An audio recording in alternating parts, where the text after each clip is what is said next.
2006. Bukan Luan Xiao sendiri yang menarik perhatian Sunshine Realm di aula. Meskipun Luan Xiao cantik, dia tidak begitu menarik. Apa yang dilihat Sunshine Realm adalah binatang peliharaan emas di pelukannya. Lu Ye dari Pulau Tiga Dunia memiliki harta emas yang aneh di tangannya. Karena harta karun inilah dia mampu membunuh begitu banyak orang sebagai Sunshine Realm baru. Dia bahkan memaksa istana tak berbentuk untuk meninggalkan barang jarahannya. Adapun harta karun itu juga bukan harta karun biasa. Itu adalah makhluk hidup. Namun, untuk beberapa alasan yang tidak diketahui, ia mampu mengeluarkan kekuatan harta karun. Jadi ketika mereka melihat hewan peliharaan emas ini, Sunshine Realm tidak bisa mengalihkan pandangan darinya. Ini karena binatang ini sangat cocok dengan deskripsi informasi yang mereka terima. Ini harta karunnya. Kelompok Sunshine Realm tiba-tiba menjadi serius dan memandangnya dengan serius. Gutai, Suilin, Kui Huo, Sulan dan beberapa Sunshine Realm dari alam teratas lainnya saling memandang dengan ekspresi aneh. Ketika mereka datang ke Pulau Tiga Dunia, mereka memiliki berbagai macam kecurigaan tentang harta karun ini. Bagaimanapun, kekuatan harta karun ini terlalu dilebih-lebihkan. Shen Yun yang memiliki payung Tian Luo mati seketika. Mau tak mau mereka bertanya-tanya apakah harta karun ini benar-benar harta karun. Awalnya, mereka ingin mencari kesempatan untuk bertanya kepada Lu Ye tentang harta karun ini. Siapa sangka sebelum mereka sempat menyebutkannya, Pulau Tiga Dunia akan berinisiatif untuk mempersembahkannya kepada mereka. Apa maksudnya ini? Apa masalahnya? Lu Ye memandang Luan Xiao dan bertanya. Sejujurnya, ada risiko jika membiarkan Luan Xiao membawa Pisiu kemari dalam situasi seperti ini. Tapi ada beberapa metode yang harus digunakan, jadi hanya ini satu-satunya cara. Dan dia yakin akibat dari pertarungan sebelumnya sudah cukup untuk menjadi pencegah, sehingga Sunshine Realm yang hadir tidak akan berani punya ide. Luan Xiao membungkuk kepada Lu Ye dan melaporkan sesuai dengan instruksinya. Tuan Pulau, melon kecil sedikit mudah tersinggung. Sepertinya akan meledak. Setelah mengatakan itu, sudut matanya bergerak-gerak. Melon kecil, nama ini. Siapa yang memberikannya? Begitu dia mengatakan itu, semua Sunshine Realm yang hadir mengubah ekspresi mereka. Harta karun ini dapat membunuh Shen Yun seketika. Apa maksudnya akan meledak? Meskipun ada beberapa orang di antara mereka yang juga membawa harta karun, tidak satupun dari mereka yang yakin bahwa harta mereka lebih kuat dari pertahanan payung Tian Luo. Jika tiba-tiba meledak, siapa yang dapat memblokirnya? Gua. Pipi melon kecil menggembung, dan kedua matanya yang menonjol menoleh, seolah sedang menatap ke suatu arah. Ke arah itu, beberapa Sunshine Realm langsung tegang. Mana mereka melonjak, seolah-olah mereka sedang menghadapi musuh besar. Semuanya, jangan panik. Lu Ye buru-buru menghibur mereka. Dia berjalan turun dari atas, lalu mengambil melon kecil itu ke tangannya, dengan lembut membelainya. Gu, suara melon kecil terdengar sekali lagi, bergema tanpa henti di aula besar. Lu Ye sepertinya menggumamkan sesuatu, tapi tidak ada yang mengerti apa yang dia katakan. Setelah beberapa lama, Lu Ye tersenyum dan berkata, "Aku telah menakuti semua orang. Tidak apa-apa untuk saat ini." Ekspresi Gutai serius saat dia melihat ke arah Lu Ye dan berkata, "Rekan Daois, binatang ini adalah Pisiu." Lu Ye dengan santai menjelaskan. Binatang ini memiliki jejak garis keturunan Pisiu, tetapi garis keturunannya tidak murni. Awalnya, akan sulit untuk menjadi senjata yang hebat, tetapi ia menemukan peluang lain. Semua orang menahan napas dan mendengarkan dengan tenang. Beberapa tahun yang lalu, ketika saya bepergian di langit berbintang, saya memperoleh koin kuno yang aneh. Awalnya, saya tidak menemukan sesuatu yang istimewa tentang koin kuno itu. Tidak lama kemudian, koin kuno itu dimakan oleh si kecil rakus ini. Sejak saat itu, binatang ini tampaknya telah mengalami beberapa perubahan yang luar biasa. Perubahan apa? Meski dia sudah menebak-nebak, Gutai masih ingin memahaminya. Sama seperti sekarang, dan bisa memancarkan semacam cahaya keemasan dengan kekuatan penyegelan yang kuat. Lu Ye perlahan berkata, "Aku yakin semua orang tahu tentang pertarungan antara aku dan Sunshine Realm dari istana tanpa bentuk. Aku malu untuk mengatakan bahwa aku, Sunshine Realm yang baru dipromosikan, mampu membunuh orang-orang di istana tanpa bentuk karena kemampuan melon kecil. Kalau tidak, bagaimana aku bisa memiliki kemampuan hebat seperti itu?" Meskipun mereka sudah mengetahui informasi ini, ketika hal-hal ini keluar dari mulut Lu Ye, itu masih membuat mereka merasa tidak dapat dijelaskan. Di antara banyak Sunshine Realm yang hadir, salah satu dari mereka melalui bertahun-tahun kultivasi pahit untuk mencapai langkah ini, tetapi kekuatan mereka benar-benar tidak ada apa-apanya di depan harta karun yang kuat. Lu Ye, sebaliknya, hanya secara tidak sengaja memperoleh kesempatan untuk memiliki kemampuan membunuh Sunshine Realm seperti memotong melon dan sayuran. Di bawah perbandingan ini, itu benar-benar membuat orang iri dan cemburu, dan mereka tidak bisa menahan diri untuk tidak menghela nafas atas ketidakadilan dari surga. Apakah koin kuno yang diperoleh rekan Daois adalah harta karun? Seseorang bertanya. Apakah itu harta karun atau bukan? Saya tidak tahu. Lu Ye menggelengkan kepalanya. Semua orang di sini adalah orang yang berpengetahuan, kenapa kamu tidak memberiku satu atau dua petunjuk? Sulan berkata dengan ekspresi serius. Meskipun harta karun sangat kuat, ada kondisi yang sulit untuk mengaktifkan harta apapun. Harta itu akan menghabiskan fondasi seorang kultivator atau membutuhkan banyak waktu untuk mempersiapkannya. Rekan Daois Lu, bolehkah saya bertanya berapa harga yang Anda butuhkan untuk membayar hewan peliharaan ini? Ini tidak diragukan lagi memiliki niat untuk menanyakan detail orang lain, tetapi Lu Ye lah yang mengangkat topik tersebut, jadi meskipun pertanyaan Sulan kasar, tidak ada banyak masalah. Terlebih lagi, melihat ekspresi Lu Ye, dia sepertinya tidak keberatan. Harga. Lu Ye berkedip. Sepertinya tidak ada harga yang harus dibayar, mungkin, dia harus pergi ke Laut Wan Siang untuk mandi. Pergi ke Laut Wan Siang untuk mandi. Apa maksudnya? Sekelompok orang semuanya bingung. Lu Ye tidak menjelaskan, tapi menundukkan kepalanya untuk melihat melon kecil, dan menghiburnya lagi. Baiklah, aku tahu, jangan marah. Dia mengangkat kepalanya untuk melihat ke arah kerumunan dan berkata, semuanya, maaf, melon kecil sedikit tidak senang, saya akan membawanya ke Laut Wan Siang untuk sedikit menghiburnya. Saat dia mengatakan ini, dia langsung keluar dari aula. Sekelompok orang saling memandang, dan saat berikutnya, mereka semua berdiri dan mengikuti di belakang Lu Ye. Mereka semua samar-samar menyadari bahwa apa yang akan mereka saksikan selanjutnya mungkin sangat aneh. Segera, sekelompok besar orang tiba di tepi Pulau Tiga Dunia. Di bawah pandangan semua orang, Lu Ye membawa melon kecil dan terjun ke Laut Wan Siang. Seluruh tempat sunyi, sudut mata banyak orang bergerak-gerak saat ini, dan wajah mereka bergerak-gerak. Mereka diam-diam menatap cipratan air di permukaan laut, tidak bisa sadar untuk waktu yang lama. Siapa yang tidak tahu tentang korosi mengerikan yang terjadi pada air Laut Wan Siang? Jika mereka tidak melihatnya dengan mata kepala sendiri hari ini, mereka tidak akan berani percaya bahwa sebenarnya ada seseorang di dunia ini yang akan berinisiatif terjun ke Laut Wan Siang. Lu Ye tidak mungkin mendekati kematian. Karena dia melakukannya, itu berarti dia memiliki kemampuan untuk menahan korosi air Laut Wan Siang. Berita sensasional macam apa ini? Terlebih lagi, menurut informasi yang mereka terima, Lu Ye pernah melakukan ini sebelumnya, namun pada akhirnya, itu hanyalah desas-desus, jauh lebih mengejutkan daripada melihatnya dengan mata kepala sendiri. Luan Xiao juga mengikuti, dan banyak orang diam-diam meliriknya, tetapi mereka tidak melihat sedikit pun kekhawatiran di wajahnya. Laut menjadi tenang, dan keberadaan Lu Ye tidak terlihat.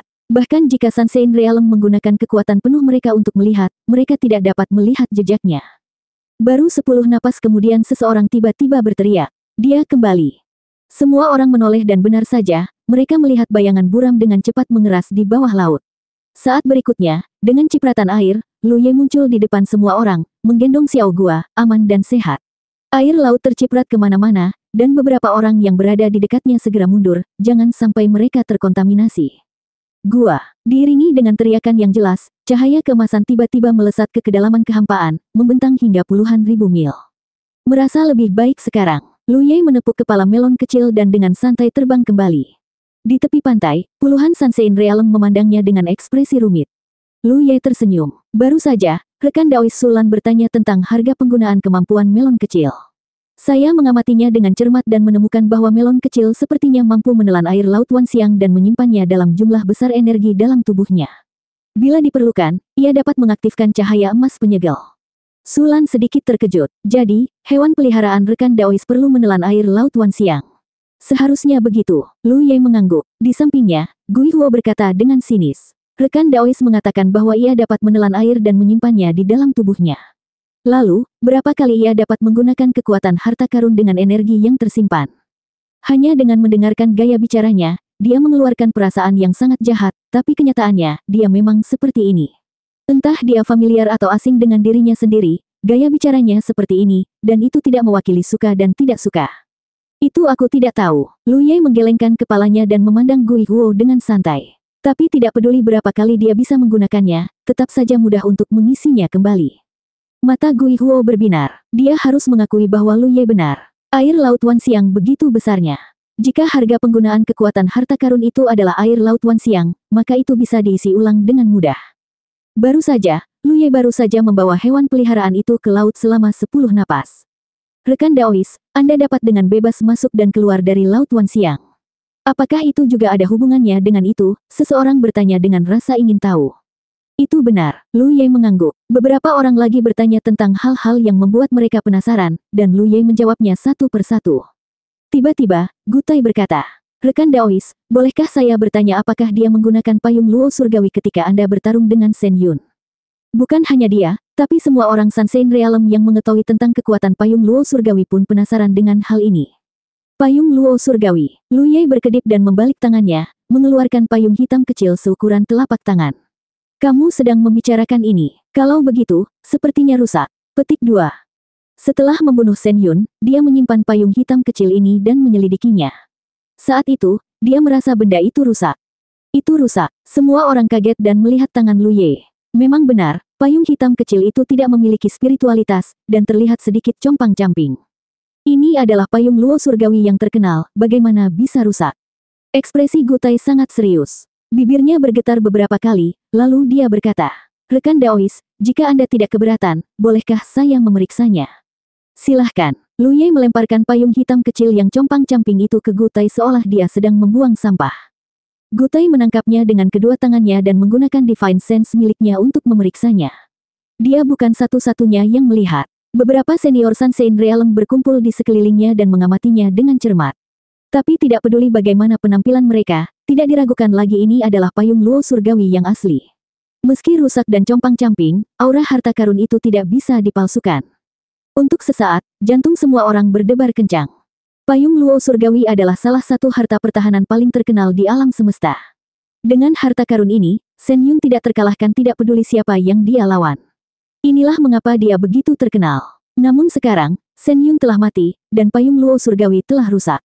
Harta karun apa di dunia ini yang bisa menghancurkan payung luo surgawi dalam sekejap? Untuk sesaat, sebuah pemikiran yang mengerikan dan sulit dipercaya muncul di benak setiap orang. 2007. Semua orang mengira Lu Ye memiliki harta karun tertinggi. Shen Yun pasti juga berpikir demikian. Oleh karena itu, ketika dia membawa payung luo surgawi ke Laut Wan Xiang, dia tidak menaruh perhatian pada Pulau Tiga Dunia. Dia juga tidak berniat mendengarkan perkataan Lu Ye dan melapor ke Pulau Tiga Dunia untuk mendaftar. Oleh karena itu, Shen Yun mati dan payung luo surgawi rusak. Baru sekarang semua orang menyadari bahwa ini bukanlah harta karun tertinggi. Kemungkinan besar itu adalah harta karun langit berbintang. Itu adalah harta karun langit berbintang. Bagaimana seseorang bisa mengendalikan harta karun langit berbintang di era seperti ini? Meskipun yang mengendalikan harta karun langit berbintang adalah hewan peliharaan dengan garis keturunan Pixiu, apa perbedaan antara kendalinya dan kendali Lu Ye? Setelah melahap koin kuno yang aneh, tidak peduli binatang peliharaan apa aslinya, sekarang itu adalah harta karun langit berbintang yang hidup. Apakah Lu Ye tidak mengetahui nilai harta karun ini? Bahkan jika dia adalah Sunshine Realm yang baru dipromosikan, mustahil baginya untuk tidak mengetahui hal ini. Namun, meski dia mengetahuinya, dia tetap menunjukkan kekuatan dan hasil dari harta karun ini di depan semua orang. Dia bahkan membawa harta karun itu ke Laut Wan Xiang di bawah kesaksian banyak Sunshine Realm. Dia hanya mengambil 10 napas untuk memulihkan kekuatan harta karun itu. Semua yang dia lakukan tidak lebih dari menunjukkan kekuatan Pulau Tiga Dunia untuk menghalangi para tamu dari segala arah. Coba pikirkan, harta karun yang bisa membawa orang masuk dan keluar dari Laut Wan Xiang dan menambah kekuatannya dengan melahap air Laut Wan Xiang. Siapa di Laut Wan Xiang yang luas yang bisa mengalahkannya? Siapa yang berani menentangnya? Dengan harta karun sebesar itu di Pulau Tiga Dunia, tidak peduli Sunshine Realm mana atau berapa banyak Sunshine Realm yang berani menimbulkan masalah di Laut Wan Xiang, mereka tidak akan mendapatkan akhir yang baik. Jika Lu Ye mau, dia bisa dengan mudah membunuh setiap Sunshine Realm yang hadir selama dia punya cukup waktu. Ini tidak ada hubungannya dengan kultivasi Lu Ye. Itu adalah kekuatan harta karun itu. Dalam sekejap, Sunshine Realm memahami alasan mengapa Lu Ye tidak segan-segan membeberkan rahasia harta karun itu untuk dipamerkan di depan mereka. Dengan harta karun sebesar itu, kekuasaan Pulau Tiga Dunia atas Laut Wan Xiang tidak akan bisa ditembus. Mulai sekarang, tidak ada yang berani menimbulkan masalah di Laut Wan Xiang. Tidak peduli seberapa kuatnya seorang kultivator, mereka harus mematuhi aturan kecuali mereka memiliki kemampuan untuk melawan harta karun. Memikirkan hal ini, Sunshine Realm dari berbagai kekuatan besar akhirnya mengerti mengapa Lu Ye tidak keberatan mereka mengirim Sunshine Realm untuk menjaga pulau spiritual mereka sendiri. Galaksi Wan Xiang tidak berani membuat presiden ini karena mereka tidak memiliki kepercayaan diri untuk menguasai Laut Wan Xiang setelah menetapkan presiden ini. Namun, Lu Ye berani melakukannya karena dia tidak peduli berapa banyak orang dari luar yang menjaga pulau spiritualnya. Siapapun yang berani melanggar aturan akan dibunuh olehnya. Ini adalah keyakinannya yang kuat pada harta karun utamanya. Banyak pemikiran melintas di benak Gutai saat dia mengembalikan payung luo surgawi yang rusak kepada Lu Ye. Dengan harta karun yang menjaganya, lautan fenomena segudang benar-benar beruntung. Saya yakin tanah berharga ini akan jauh lebih damai di masa depan. Setelah merenung sejenak, dia melanjutkan. Adapun koin kuno yang ditelan oleh hewan peliharaan rekan Daois, jika saya tidak salah, itu harus disebut koin 3 harta karun keberuntungan. Uang Rui 3 harta karun. Lu Ye mengangkat alisnya dan meminta nasihat. Meskipun koin harta karun ini telah ditelan oleh melon kecil dan dia dapat mengendalikannya, jika dia dapat memperoleh lebih banyak informasi, dia tentu tidak akan mau melewatkannya. Gutai menggelengkan kepalanya dan berkata, ada terlalu banyak hal yang tidak aku mengerti. Aku hanya melihat beberapa catatan tentang hal ini dalam sebuah buku yang sangat kuno di dunia ini. Dikatakan bahwa 3 uang harta karun Rui yang dapat menelan energi langit berbintang. Menurut jumlah energi yang ditelannya, ia dapat muncul dalam 3 warna. Cahaya misterius yang dipancarkannya memiliki efek penyegelan. Di antara 3 warna tersebut, warna perunggu sesuai dengan konstelasi, perak warnanya sama dengan Jade Moon, dan warna emasnya sama dengan Sunshine Realm. Lampu penyegel semacam ini tidak bisa dilawan oleh para kultivator biasa. Namun, harta karun ini sudah lama hilang dan sudah lama tidak terlihat di dunia. Aku tidak pernah berpikir. Saat dia berbicara, dia menatap melon kecil dengan tatapan yang rumit. Setelah mendengarkan penjelasannya, Lu Ye segera menyadari bahwa koin kuno itu seharusnya adalah uang Rui 3 harta karun. Ini karena apa yang dikatakan Gutai tidak berbeda dengan kekuatan yang ditunjukkan koin kuno sebelumnya. Gutai berbicara lagi. Binatang ini memiliki garis keturunan PCU. Semua orang seharusnya sudah mendengar bahwa PCU bertanggung jawab atas kekayaan. Ia hanya masuk dan tidak keluar. 3 harta karun uang Rui adalah kekayaan, binatang buas ini telah menelannya. Mungkin beberapa perubahan aneh telah terjadi pada garis keturunannya karena ini. Saat dia berbicara, dia menangkupkan tinjunya ke arah Lu Ye. Kamu benar-benar beruntung. Jika itu adalah hewan peliharaan lainnya, menelan uang Rui 3 harta karun tidak akan berakhir dengan baik. Yang dia maksud adalah terlalu banyak kebetulan yang bisa melahirkan binatang seperti melon kecil. Lu Ye tersenyum. Kalau begitu aku sangat beruntung. Apa yang seharusnya ditunjukkan telah ditunjukkan. Dia percaya bahwa setelah berita tentang Sunshine Realm menyebar, tidak akan lama lagi seluruh langit berbintang mengetahui bahwa Pulau 3 Dunia memiliki harta karun tertinggi. Ketika saatnya tiba, tidak ada yang berani mengarahkan pandangan mereka ke Laut Wan Xiang. Jika bukan karena dia tidak punya pilihan lain, Lu Ye sebenarnya tidak ingin menunjukkan melon kecil di depan umum. Ini adalah kartu andalan Triworld Island. Sekalipun orang lain mempunyai kecurigaan, selama mereka tidak secara aktif mengungkapkannya, tidak akan ada bukti nyata atas kecurigaan mereka. Namun, karena pertimbangan tertentu, Lu Ye tetap melakukannya. Itu karena fondasi Pulau 3 Dunia tidak cukup kuat. Keberadaan harta karun tertinggi dapat meningkatkan pengaruh Pulau 3 Dunia secara signifikan. Semua orang kembali ke aula utama dan perjamuan dilanjutkan. Setelah memamerkan kemampuan melon kecil, Lu Ye dapat dengan jelas merasakan bahwa Sunshine Realm yang hadir jauh lebih sopan terhadapnya. Setengah hari kemudian, musik berakhir dan semua orang bubar. Sunshine Realm kali ini dipimpin oleh Pulau 3 Dunia untuk menentukan arah perkembangan Laut Wan Xiang di masa depan. Setelah kekacauan, berbagai pulau spiritual di Laut Wan Xiang memiliki ribuan hal yang harus dilakukan. Setiap Sunshine Realm memiliki urusannya masing-masing yang harus diselesaikan. Lu Ye membawa Luan Xiao untuk mengantar para tamu. Ia menyalurkan energi transendensinya untuk mengusir bau alkohol dari tubuhnya. Kemudian, dia mengeluarkan payung luo surgawi yang compang-camping dan menundukkan kepalanya untuk memeriksanya. Karena harta karun ini sudah rusak, Lu Ye mengira itu tidak berguna. Itu sebabnya dia tidak keberatan membiarkan Gutai memeriksanya. Siapa sangka setelah mengobrol dengan Gutai dan yang lainnya, dia akan memperoleh informasi berguna. Dalam keadaan normal, tidak ada yang bisa memperbaiki harta karun yang rusak. Itu karena harta karun itu sendiri merupakan aksesori dari harta karun tertinggi. Itu tidak dimurnikan secara artifisial. Namun, ada cara untuk memperbaiki harta karun yang rusak. Dan itu adalah menempatkannya di tambang batu giok roh.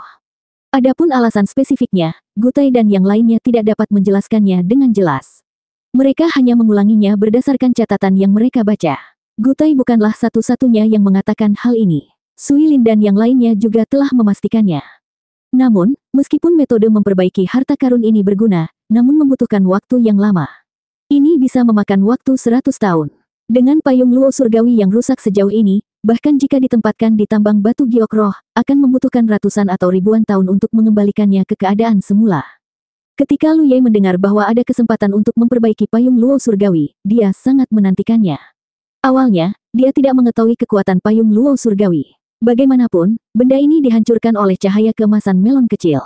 Namun, Gutai dan yang lainnya sangat menjunjung tinggi payung luo surgawi, yang membuat Lu Ye menyadari betapa besarnya nilai harta karun ini.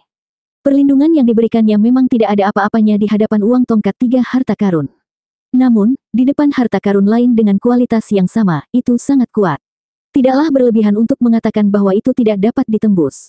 Melon kecil bukanlah hewan peliharaan Lu Ye. Itu adalah hewan peliharaan Huachi. Segel cahaya emas melon kecil tidak bisa dipecahkan. Setidaknya, cahaya keemasan itu tidak bisa menyegel jiwa. Namun, jika Huachi memiliki perlindungan payung luo surgawi dan uang tongkat 3 harta karun, seseorang dapat menyerang dan bertahan. Keamanan Huachi tidak lagi menjadi perhatian. Namun, ketika dia mendengar bahwa dibutuhkan ratusan atau ribuan tahun untuk memperbaiki payung luo surgawi, dia langsung kehilangan minat.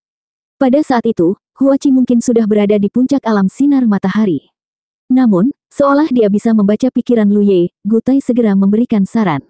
Itu untuk menempatkan payung luo surgawi yang rusak bersama dengan harta karun yang sebenarnya. Dengan begitu, akan ada peluang bagi payung luo surgawi untuk dipulihkan. Namun, hanya ada peluang. Jika harta karun itu tidak cocok satu sama lain, metode ini tidak akan berguna. Menurut pemahaman Lu Ye, metode perbaikan ini harus dilakukan ketika harta karun itu saling bersentuhan satu sama lain. Misteri harta karun akan meresap ke dalam harta karun, membantu perbaikan. Jadi, meskipun harta karun itu tidak cocok satu sama lain, mereka tidak boleh berbenturan. Lu Ye tidak yakin apakah payung luo surgawi cocok dengan uang tongkat harta karun 3, tapi patut dicoba. Sambil berpikir, Lu Ye menyerahkan payung luo surgawi yang rusak kepada Luan Xiao. Kakak senior, bawakan ini ke Huachi dan biarkan dia mengurusnya. Luan Xiao mengambil payung luo surgawi dan mengangguk sedikit. Dia tidak bisa menahan diri untuk tidak bertanya. Adik laki-laki, saudari muda Huachi telah disegel selama bertahun-tahun. Meskipun kekuatannya meningkat pesat setelah membuka segelnya, sepertinya ada yang salah dengan jiwanya. Dia tidak mengingat kita sama sekali. Apakah kamu ingin pergi dan melihatnya? Lu Ye tercengang. Dia bahkan tidak mengingatmu.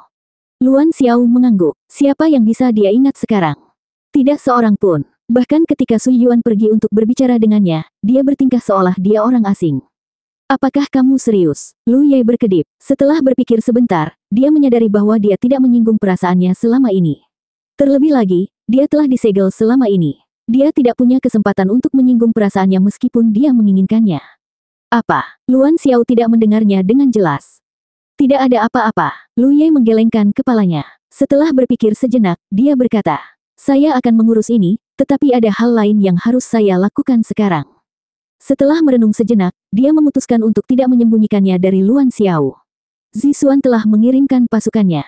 Lebih dari 10 Sansein Realm memimpin pasukan ras iblis dan sedang dalam perjalanan ke Jade Cons Galaksi.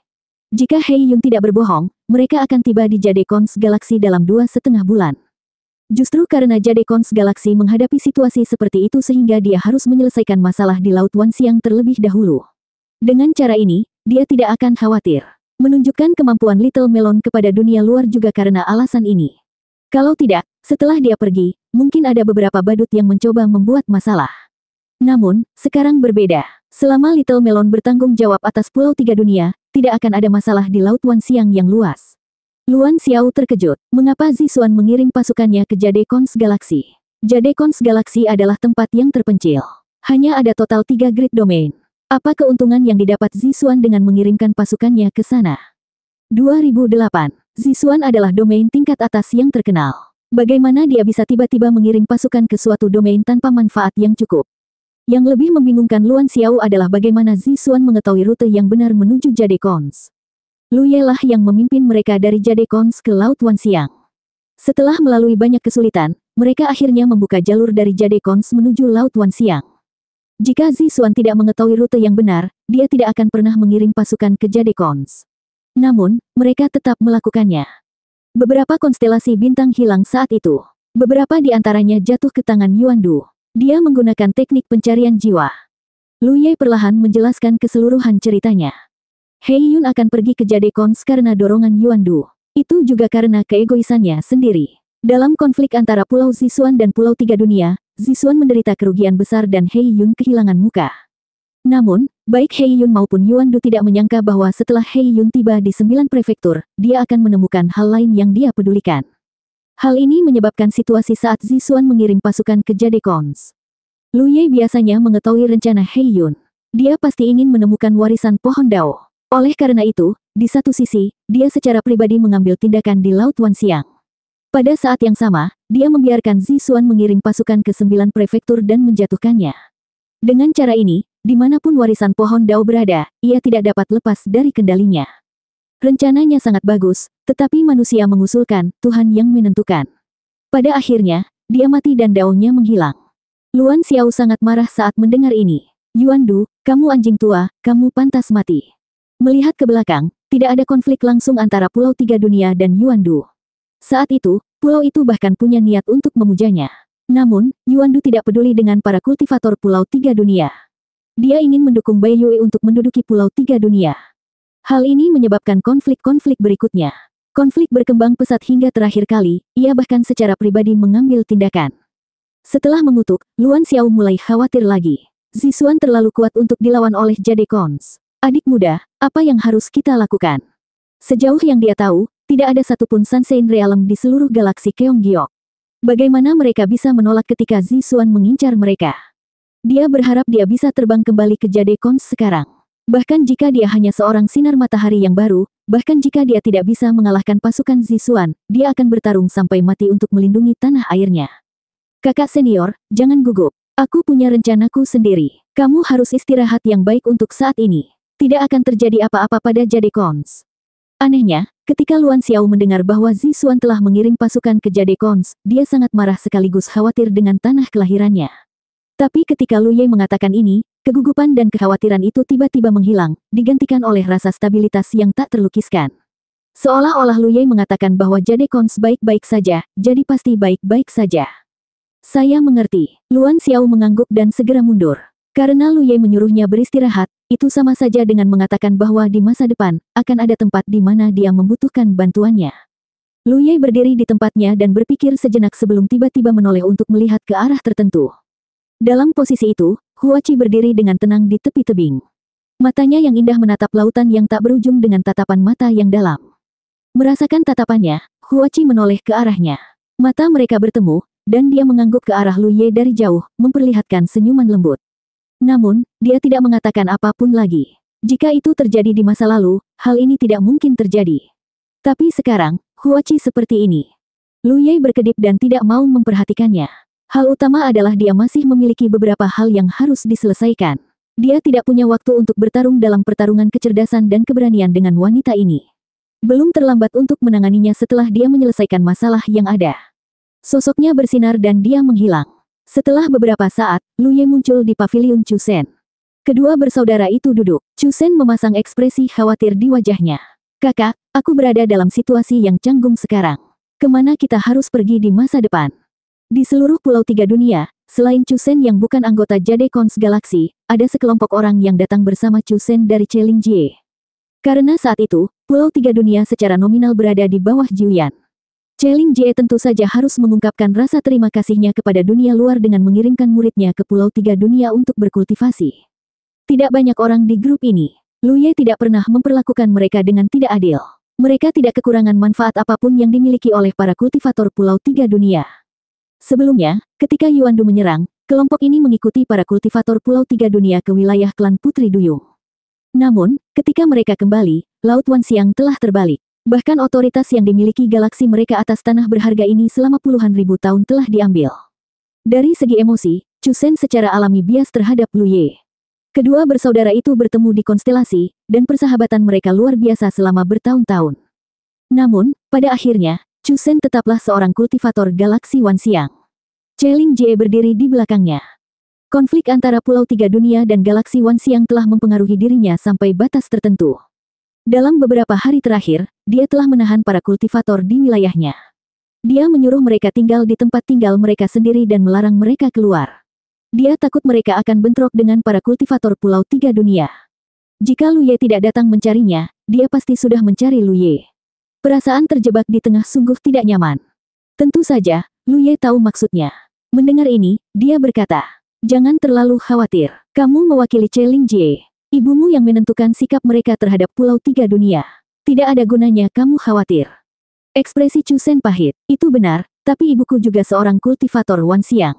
Hal besar seperti itu terjadi saat dia tidak ada di sini. Bagaimana jika dia kembali dan mengetahuinya? Saat dia berbicara, dia sepertinya memikirkan sesuatu. Dia memandang Lu Ye. Kakak, mari kita perjelas dulu. Jangan gunakan cahaya keemasan itu untuk menutupi ibuku. Ibunya memang kuat, tetapi dia pernah mendengar bahwa cahaya keemasan adalah kekuatan harta karun tertinggi. Tidak peduli seberapa kuat ibunya, dia pasti tidak akan bisa menghalanginya. Jika dia benar-benar tertutup oleh cahaya keemasan, dia pasti tidak akan memiliki akhir yang baik. Dia tidak ingin melihat konflik apapun antara Lu Ye dan ibunya. Lu Ye tidak bisa menahan tawa. Jangan khawatir, itu tidak akan terjadi. Setelah jeda, ekspresinya menjadi serius. Dia berkata, sebenarnya, saya selalu ingin tahu tentang sesuatu. Apa itu? Chu Shen bertanya. Galaksi Wanxiang memiliki 6 alam besar. Mengapa hanya ada 5 tempat penjaga Sunshine Realm? Ini tidak masuk akal. Jika ada manfaat yang bisa dibagi rata, maka harus ada 6 manfaat. Namun, Galaksi Wanxiang hanya memiliki alam Cheling. 5 alam lainnya semuanya memiliki Sunshine Realm yang mengawasi Laut Wanxiang. Lu Ye tidak tahu seberapa kuat Jiu Yan sebelumnya, tapi setelah beberapa pertemuan baru-baru ini, dia samar-samar bisa merasakan bahwa Jiu Yan bukanlah Sunshine Realm biasa. Kekuatannya mungkin termasuk yang terbaik di seluruh Galaksi Wanxiang. Hal ini juga terlihat dari waktu serangan Yuan Du. Dia jelas sangat waspada terhadap Jiu Yan, itulah sebabnya dia menyerang Pulau Tiga Dunia setelah Jiu Yan pergi. Kepergian Jiu Yan dari Pulau Tiga Dunia mungkin ada hubungannya dengan dia. Dia mungkin menggunakan beberapa metode untuk memancing Jiu Yan pergi. Mengapa tidak ada seorang kultivator kuat yang menjaga Sunshine Realm Laut Wanxiang? Chu Shen tidak bodoh. Ketika Lu Ye menanyakan pertanyaan ini, dia secara kasar mengerti apa yang dimaksud Lu Ye. Dia berpikir sejenak dan berkata, Kakak, ada beberapa hal yang dulu hanya ku dengar Bibi Yue sebutkan dengan santai. Aku tidak yakin. Ibu tidak pernah memberitahuku terlalu banyak, jadi... Saya mengerti. Lu Ye mengangguk. Chu Shen merenung sejenak dan berkata, seperti ini, di masa lalu, hanya ada 5 alam di galaksi kita. Alam Cheling menjadi terkenal seiring kebangkitan ibu. Anda pernah ke alam Cheling sebelumnya? Itu sangat kecil dan tidak banyak orang. Jika bukan karena ketenaran ibu, alam ini tidak akan memiliki banyak nilai. Lu Ye mengangguk. Selama proses kebangkitan ibu, dia perlahan-lahan menjadi terkenal dan menarik perhatian Sunshine di tata surya kita. Saya tidak tahu secara spesifik apa yang terjadi di antara itu, tetapi saya mendengar dari Bibi Yue bahwa setelah ibu menjadi Jademun, dia meninggalkan tata surya kita untuk menjelajahi dunia luar. Suatu hari, dia tiba-tiba kembali sebagai Sunshine dan berdiri sejajar dengan Sunshine lain di tata surya kita. Namun, setelah bertahun-tahun, hubungan antara alam kita dan alam lain sangat acuh tak acuh, dan tidak banyak interaksi. Alam Cheling kita juga berada dalam keadaan semi tertutup. Setengah hari kemudian, Lu Ye meninggalkan tempat Chu Shen. Lu Ye tidak peduli dengan sikap Sunshine Realm lain di Galaksi Wanxiang. Bagaimanapun, dialah yang mengambil keputusan akhir di Laut Wanxiang. Namun, dia tidak bisa mengabaikan Jiu Yan. Jiu Yan telah memberinya banyak bantuan, terutama saat Pulau Tiga Dunia baru saja berkembang. Tanpa kultivator alam Cheling, bagaimana Pulau Tiga Dunia bisa seperti sekarang ini? Lu Ye berhutang budi padanya. Tentu saja, dia bukanlah orang yang tidak tahu berterima kasih. Dia tidak membawa melon kecil untuk membunuh Yuan Se dan yang lainnya di alam lain karena dia peduli dengan reputasi Jiu Yan. Sebelumnya, saat mereka bermusuhan, dia membunuh Yuan Du dan yang lainnya. Namun, jika dia benar-benar menyerang alam lain, itu sama saja dengan menginjak-injak reputasi Jiu Yan. Tentu saja, Lu Ye tidak bisa melakukan hal seperti itu. Jiu Yan tidak ada di sini sekarang, tapi dia akan kembali pada akhirnya. Terlebih lagi, ini belum terlambat. Perubahan yang terjadi di Laut Wanxiang terlalu besar. Berita akan menyebar dengan sangat cepat. Oleh karena itu, kemanapun Jiu Yan pergi, dia pasti akan segera kembali setelah dia menerima berita tersebut. Oleh karena itu, Lu Ye harus mengetahui sikap umum Jiu Yan terlebih dahulu. Setelah mengobrol dengan Chu Shen, dia kurang lebih mendapat ide. Chu Shen tidak banyak bicara, tapi samar-samar dia merasakan sepertinya ada konflik antara Jiu Yan dan Yuan Se. Akibatnya, Jiu Yan tidak memiliki hubungan yang baik dengan alam lain. Muking adalah satu-satunya orang yang bisa dia ajak bicara. Oleh karena itu, jika dia beruntung, Pulau Tiga Dunia tidak perlu bertarung dengan Jiu Yan. Lagi pula, bukan dia yang memulai pertarungan. Semua yang dia lakukan adalah karena dia tidak punya pilihan selain membalas. Namun, kekuatan pembalasannya sedikit terlalu kuat. Itu berada di luar jangkauan kemampuan musuh. Kembali ke pavilionnya sendiri, Lu Ye duduk bersila dan dengan serius memikirkan apa yang dikatakan Chu Shen. Setelah memastikan bahwa tidak banyak masalah, dia mengulurkan tangannya. Labu harta karun muncul di telapak tangannya. Itu adalah pedang labu yang sudah lama tidak dia gunakan. Setelah mendapatkan harta karun ini, itu memang memberi banyak bantuan kepada Lu Ye. Saat itu, dia menggunakan nama Li Taibai di 9 prefektur karena kekuatan harta karun ini.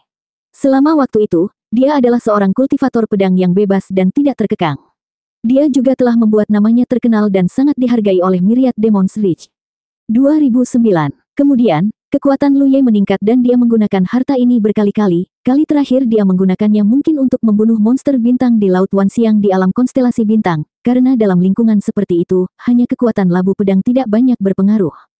Namun setelah dipromosikan menjadi Jade Moon, Lu Ye sepertinya sudah tidak pernah menggunakan labu pedang lagi. Dalam beberapa tahun terakhir, kekuatannya meningkat pesat, dia lebih mengandalkan kemampuannya sendiri dan tidak lagi bergantung pada kekuatan luar. Jika tidak dipaksa oleh situasi saat ini, labu pedang akan terus menganggur. Tapi sekarang, Lu Ye sangat membutuhkan harta berharga untuk digunakan sebagai kartu asnya, dan labu pedang tidak diragukan lagi adalah pilihan terbaik. Pasukan Zixuan akan tiba di Jade Cons dalam 2,5 bulan, jadi dia harus segera kembali ke Jade Cons sebelum meningkatkan penempatan. Luan Xiaowei harus kembali. Masalah ini berhubungan dengan galaksi ini, dan dia tidak bisa menghindarinya.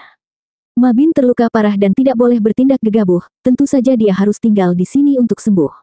Xiao Gua tidak bisa dibawa pergi.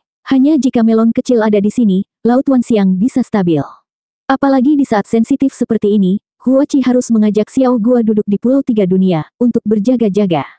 Selain itu, Xiao Gua hanya dapat memiliki kekuatan tanpa akhir di lingkungan khusus seperti Laut Wanxiang. Jika diambil, hanya akan ada 2 lampu emas terlarang yang dapat dipancarkan. Selain itu, yang bisa diandalkan oleh Lu Ye adalah orang Sunshine Realm dari Gunung Fangchun. Ada lebih dari 10 orang Sunshine Realm di 3 pegunungan Fangchun. Mereka cukup layak untuk para kultivator iblis Zixuan dari segi jumlah. Tapi tanpa sikap yang berlebihan, pertempuran ini tidak akan mungkin terjadi. Jika pertempuran terjadi, kedua pihak tidak akan memiliki waktu yang mudah. He Yun tahu tentang keberadaan 9 prefektur dan mendambakan warisan pohon Dao. Zixuan dan guru iblis lainnya mungkin juga mengetahuinya. Di masa depan, lebih banyak orang mungkin mengetahuinya dan kemudian fokus pada 9 prefektur. Oleh karena itu, dalam pertempuran melawan Zixuan ini, kita harus mengalahkan mereka dengan susah payah dan melumpuhkan mereka. Hanya dengan cara ini mereka dapat mengintimidasi semua pihak dan memberitahu dunia bahwa Jade Cons bukanlah kesemek lembut yang mudah dimanipulasi. Biarlah musuh yang mendambakan warisan pohon Dao dan 9 prefektur tahu apa yang akan terjadi jika mereka berani menyerang Jade Cons dan 9 prefektur. Lu Ye selalu tahu bahwa energi pedang yang berasal dari labu pedang cukup kuat, tetapi baru setelah dia menyaksikan pertempuran antara Sang Cheng Yue dan Yuan Se, dia menyadari bahwa pemahamannya tentang labu pedang agak terlalu kurang. Pada hari itu, Yuan Se mendesak labu api untuk menyerang dan Sang Cheng Yue menanggapinya dengan pedang Qi. Kekuatan dari 2 harta atribut sangat luar biasa. Itu jelas bukan metode yang bisa ditampilkan oleh Sunshine Realm biasa. Belum lagi pedang Qi Tianxuan untuk saat ini. Labu api dan labu pedang keduanya merupakan harta yang lahir dari tanaman anggur keberuntungan. Jika labu api dapat mengaktifkan kekuatan seperti itu, labu pedang secara alami tidak akan kalah. Paling cocok digunakan sebagai kartu truf. Di loteng, Lu Ye memegang labu pedang di tangannya, dan kekuatan sihir serta pikiran spiritualnya melonjak ke dalam labu pedang. Sejak dia mendapatkan labu pedang, Lu Ye mencoba untuk memperbaikinya, tetapi pada saat itu dia menemukan bahwa dia tidak cukup kuat, sehingga pemurniannya tidak menyeluruh, dan kekuatan yang dapat ditunjukkan oleh labu pedang itu hanya sebagian kecil. Sekarang dia adalah Sunshine Realm, dia seharusnya bisa menyempurnakan labu pedang sepenuhnya dan menunjukkan kekuatannya sepenuhnya. Di dalam labu pedang, ada lapisan batasan yang tertutup debu satu demi satu. Batasan tersebut sangat cerdik, tidak dimurnikan secara buatan, tetapi dibuat secara alami saat labu pedang lahir. Hal ini tidak hanya berlaku untuk labu pedang, tetapi juga untuk labu pil. Sekarang seiring dengan peningkatan kultivasi kakak perempuan kedua yang mengendalikan labu pil, peran yang dapat dimainkan oleh labu pil juga menjadi semakin besar. Seiring berjalannya waktu, Lu Ye menyempurnakan batasan lapis demi lapis. Tidak mudah untuk menyempurnakan harta atribut sepenuhnya, terutama harta atribut pembunuhan seperti labu pedang, yang menghabiskan banyak mana dan kekuatan jiwa. Untungnya, pengisian ulang Lu Ye mudah dilakukan. Ketika mananya habis, dia bisa pergi ke Laut Wanxiang. Dalam hal kekuatan jiwa, dia memiliki pil pemurnian terbaik yang bisa dia gunakan. Namun meski begitu, Lu Ye membutuhkan 10 hari penuh untuk sepenuhnya menyempurnakan semua batasan dalam labu pedang. Selama seluruh proses, dia memasuki Laut Vientin 3 kali dan menelan lebih banyak lagi pil pemurnian jiwa kelas atas sebanyak 5 botol. Dan dalam konsumsi dan pengisian ulang yang terus-menerus ini, Lu Ye menemukan bahwa wilayah Sunshine Realm miliknya menjadi jauh lebih stabil, yang merupakan keuntungan kecil yang tidak terduga. Setelah pemurnian selesai, Lu Ye memegang labu pedang dan dapat dengan jelas merasakan bahwa hubungannya dengan harta karun ini menjadi lebih dekat, seolah-olah itu telah menjadi bagian dari tubuhnya. Saat pikirannya bergerak sedikit, dia dapat dengan jelas mendeteksi bahwa ada energi pedang yang bengkok dan tidak stabil yang tersegel di dalam labu pedang. Dulu ada lebih dari satu energi pedang, tapi sekarang entah kenapa hanya tersisa satu. Dari sudut pandang indera, energi pedang bagi Lu Ye terasa seperti nyala api kecil, yang dapat padam oleh angin. Tapi dia tahu bahwa ini hanyalah ilusi. Jika energi pedang ini diaktifkan, kekuatan penghancur yang dihasilkannya tidak akan kalah dengan Jade Moon tingkat menengah dengan seluruh kekuatannya. Setelah berkedip, Lu Ye menemukan senjata ajaib yang tidak terpakai dari cincin penyimpanannya, mengarahkan labu ke senjata ajaib itu, dan mengaktifkan kekuatan sihirnya. Ruangnya sedikit terdistorsi, dan senjata ajaib itu menghilang, tampaknya ditelan oleh labu pedang. Setelah Lu Ye dengan hati-hati merasakannya, samar-samar dia dapat menyadari bahwa ada beberapa hal aneh di dalam labu pedang. Dia tidak dapat menjelaskan alasannya. Keanehan ini ditelan oleh energi pedang seperti nyala api kecil, dan kemudian, di sana sudah tidak ada lagi, tersegel, energi pedang di dalam labu sepertinya tidak banyak berubah. Satu senjata ajaib saja jelas tidak cukup. Lu Ye segera mengeluarkan lebih banyak senjata ajaib. Kali ini Lao Tuanxiang berada dalam kekacauan, dan 6 orang Sunshine Realm tewas di tangannya sendirian. Tentu saja warisan Sunshine Realm ini menjadi pialanya, dan masih banyak senjata yang tidak berguna. Pada saat ini, dia mengeluarkan semuanya dan membiarkan labu pedang menelannya. Di masa lalu, dia membiarkan labu pedang menelan beberapa harta spiritual dan senjata ajaib, tetapi jumlahnya sangat kecil. Selain itu, setelah labu pedang menelannya, banyak energi pedang akan diperoleh, yang dapat digunakan oleh Lu Ye untuk membunuh musuh sesuka hati. Sangat berbeda dengan penampilan hari ini. Lu Ye menebak bahwa ini terkait dengan fakta bahwa dia telah menyempurnakan labu pedang. Ini adalah reaksi yang benar setelah labu pedang menelan senjata ajaib. Warisan Sunshine Realm sangat kaya, dan setiap senjata ajaib sangat berharga. Jika orang lain melihat tindakan Lu Ye saat ini, mereka pasti akan berteriak bahwa dia gila. Karena dalam waktu singkat, Lu Ye telah membuang semua senjata ajaib ke dalam labu pedang, nilai totalnya setidaknya puluhan juta batu giok spiritual. Tapi dia tidak merasa tertekan sama sekali. Gutai dari Huanglong Realm berkata bahwa jika Anda ingin mengaktifkan kekuatan harta karun, Anda harus membayar mahal atau melakukan persiapan yang cukup. Jadi tidak peduli berapa banyak yang kamu belanjakan saat ini, itu semua adalah persiapan untuk menunjukkan kekuatan labu pedang. Jika dia bisa menggunakan kekuatan labu pedang untuk menyelesaikan perang Jade Khons kali ini, maka tidak peduli berapa banyak yang dia belanjakan, itu akan masuk akal. Dan ini adalah jarahan, jadi sebenarnya tidak terlalu menyakitkan untuk digunakan. Setelah setengah hari, semua senjata ajaib yang tidak terpakai di tangan Lu Ye ditelan oleh labu pedang. Nilai senjata ajaib yang dikonsumsi setidaknya ratusan juta batu giok spiritual. Melihatnya sekarang, energi pedang dalam labu pedang jelas jauh lebih stabil dan kokoh, dan energi pedang tidak lagi hanya terlihat seperti energi pedang, tetapi lebih seperti tubuh pedang yang patah. Itu seperti pedang panjang yang rusak dalam pertarungan dengan pemiliknya dan kemudian menjadi compang-camping. Hati Lu Ye bergerak, dan dia samar-samar menyadari satu hal, ketika tubuh pedang itu menjadi lengkap, maka kekuatan energi pedang ini akan menjadi sempurna.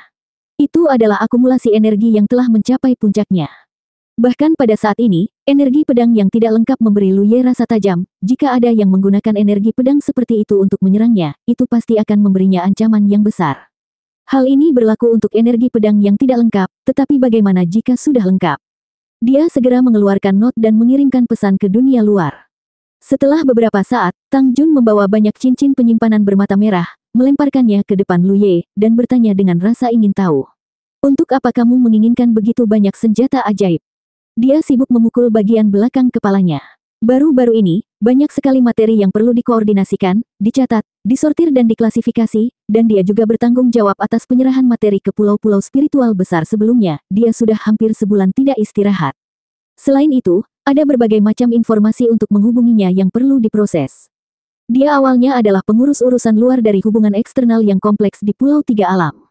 Sekarang Pulau Tiga Alam telah mencapai puncak, statusnya juga meningkat, tidak tahu berapa banyak orang yang ingin menghiburnya, apalagi berapa banyak kultivator yang ingin mengenalnya dan lebih dekat dengannya. Lao Tang senang dan bermasalah. Dia baru saja menerima pesan dari Lu Ye dan segera membawa cincin penyimpanan yang berisi sejumlah besar senjata ajaib. Tiba-tiba dia melihat sekilas labu pedang di tangan Lu Ye, dan sudut mulutnya bergerak-gerak. Apakah Fauzun akan melihat terang hari lagi? Dia pikir saat itu, Lu Ye berpura-pura menjadi Fauzun dan berjalan dengan angkuh dengan labu ini. Sayangnya, penglihatan lamanya juga tertipu. Senjata ajaib labu seperti itu sebenarnya sangat umum, jadi dia tidak terlalu memikirkannya. Kemudian dia melihat pemandangan yang sangat luar biasa. Lu Ye mengeluarkan banyak senjata ajaib dari cincin penyimpanan dan menumpuknya ke sebuah bukit di depannya. Dia mengguncang labu tersebut dan senjata ajaib yang seperti bukit itu menghilang. Tang Jun tertegun sejenak, dan kemudian tampak tegas. Lu Ye, kualitas seperti apa labu milikmu ini? Dia langsung melihat ada yang tidak beres. Meskipun senjata ajaib tadi berantakan, beberapa di antaranya masih sangat bagus, kenapa tiba-tiba diambil oleh labu? Melihat lebih dekat, pola rumit di permukaan labu memberinya perasaan yang tak terduga. Labu api milik alam 1 yuan. Tang Jun terkejut. Bagaimana kamu mendapatkan benda ini? Kapan kamu pergi ke alam 1 yuan? Saat Yuan Se menggunakan labu api, Lao Tang masih berada di wilayah Putri Duyung, jadi tentu saja dia tidak bisa melihatnya. Dia tidak bisa melihatnya, tapi banyak orang yang menyaksikannya dengan mata kepala sendiri. Dia mendengarnya kemudian, jadi dia segera membuat koneksi dan berpikir bahwa Lu Ye diam-diam pergi ke alam 1 yuan untuk membunuh Yuan Se untuk merebut harta karun miliknya. Dia bisa melakukan ini. Ini bukan labu api. Lu Ye menjawab dengan santai sambil mengamati perubahan energi pedang. Ini labu pedang. Lao Tang tertegun sejenak. Benda ini sama dengan labu api milik alam 1 yuan. Mereka bersaudara. Tang Jun terkejut. Dia memiliki firasat yang tidak nyata bahwa harta karun yang dapat mengintimidasi semua orang tiba-tiba ditemukan di Pulau Tiga Alam. Tapi sekarang dia tahu bahwa tidak hanya ada satu harta karun di Pulau Tiga Alam, ada juga harta karun lainnya.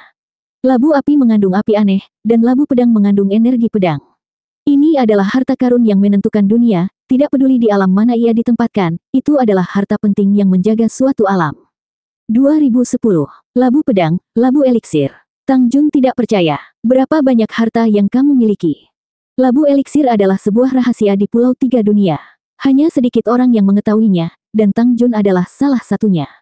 Namun, labu eliksir hanya digunakan untuk alkimia dan tidak cocok untuk bertarung. Oleh karena itu, dalam beberapa aspek, nilainya jauh lebih rendah dibandingkan labu api di dunia Yuan pertama. Namun, dia tidak pernah menyangka Lu Ye akan tiba-tiba mengeluarkan pedang labu. Sekarang, sepertinya Lu Ye sudah memilikinya dari lama, tapi dia buta dan tidak melihat penampakan aslinya. Saya punya beberapa, Lu Ye menjawab dengan santai. Labu pedang, labu eliksir, dadu takdir, aula konstelasi kecil, semuanya adalah harta karun. Ladang Asura di 9 prefektur juga merupakan harta karun. Tang Jun menatapnya dengan bingung, tidak tahu harus berkata apa. Setelah beberapa saat, Tang Tua pergi. Lu Ye terus mendesak pedang labu untuk melahap lebih banyak harta. Pedang di dalam labu menjadi semakin kokoh. Baru setelah ia melahap lebih banyak harta sihir, pedang itu tiba-tiba berubah dari padat menjadi transparan.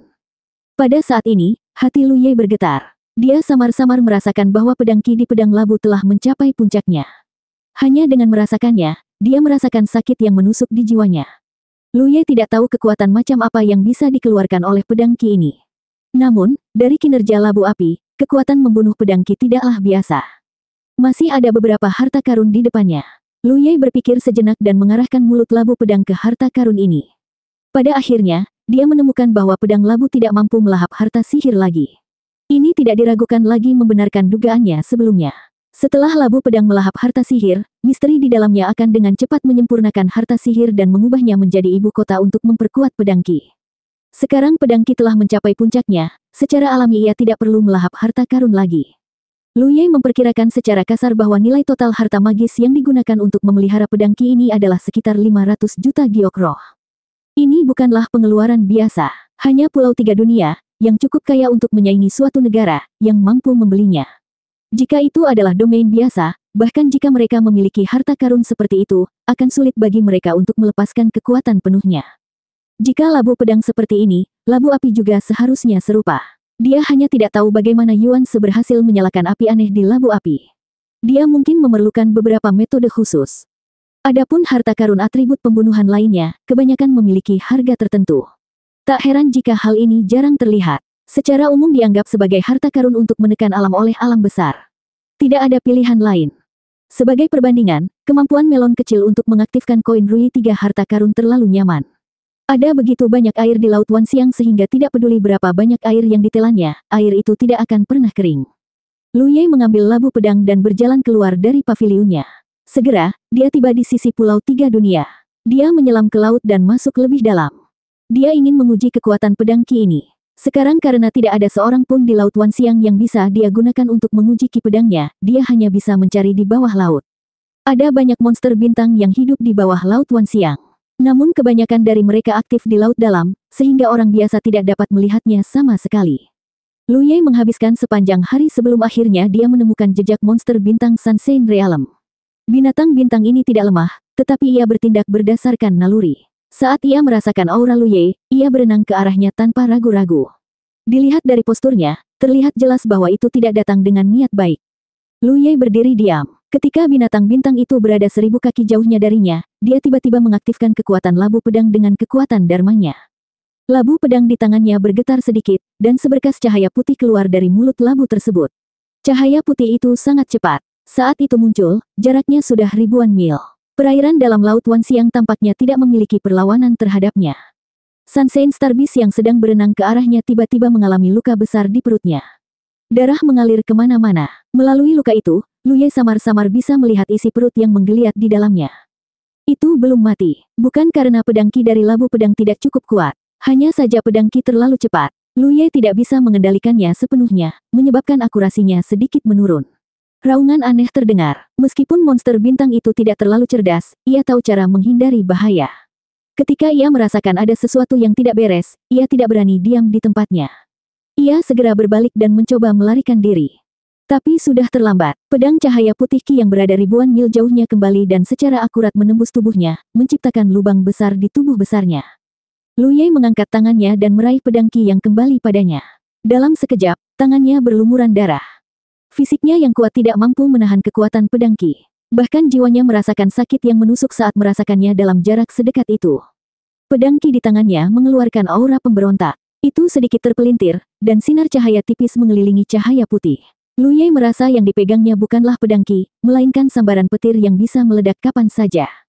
Ekspresinya sedikit berubah, dan dia buru-buru menarik kembali pedang Qi ke dalam labu pedang. Dia menunduk dan melihat luka di tangannya belum segera sembuh. Masih ada sisa-sisa pedang Qi yang terus merobek dagingnya. Benda ini tidak bisa disentuh. Lu Ye langsung berpikir, untungnya, pohon bakat bereaksi. Saat pohon bakat terbakar, sisa pedang Qi di tangannya secara bertahap menunjukkan tanda-tanda menghilang. Saat itulah dia menghela nafas lega. Ketika dia melihat ke atas lagi, Sunshine Starbeast sudah mati. Mayatnya yang besar telah berubah menjadi kabut berdarah di bawah amukan kekuatan pedang Qi. Bahkan tulangnya pun tidak tertinggal. Kekuatan labu pedang sangat menakutkan. Lu Ye sangat gembira. Sosoknya bersinar, dan dia kembali ke tempat dia datang. Dia sangat puas dengan hasil pengujian kekuatan labu pedang kali ini. Namun, setelah kembali ke Pulau Tiga Dunia, Lu Ye menemukan masalah lain. Pedang Qi yang terkandung dalam labu pedang jelas sudah sangat terkuras. Karena labu pedang bisa terus melahap harta sihir. Dilihat dari sini, pedang Qi berada pada kondisi terkuatnya saat baru saja dilepaskan. Namun, setiap kali dirilis, itu akan habis. Dalam hal nilai harta sihir, setiap kali dilepaskan, biayanya sekitar 100 juta giok roh. Jika dilepaskan beberapa kali lagi, kekuatan pedang Qi akan sangat berkurang.